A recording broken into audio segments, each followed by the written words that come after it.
这种用来玩的书，有没有人玩过？捏着软软的，很解压，能让人安静下来，真的很不错。哇，这么可爱的小书本，又能玩又能捏，还能让人安静，我也好想玩呢。立马安排。宝贝们，可爱的安静书买到了，这是一只小仓鼠的家，直接一大堆材料，估计要好久才能做出来。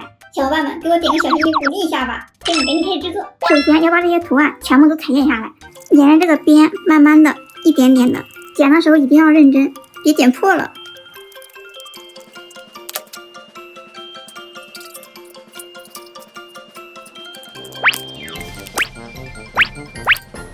这一个一个剪下来，好可爱呀！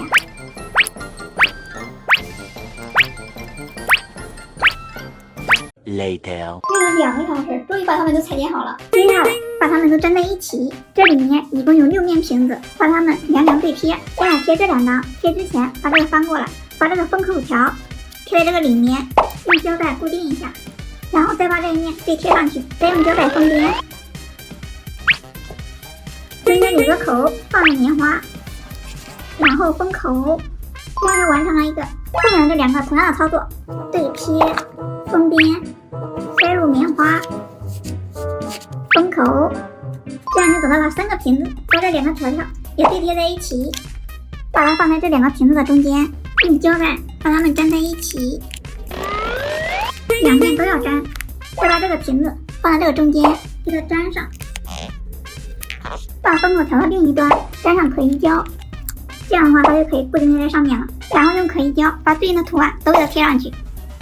这2个需要对贴，但是在贴之前准备一个不要的口罩，把这个带子给它剪下来，把其中一端放在这个中间，再对贴，给它粘在这个位置，这一端用胶带固定，下面就是各种贴。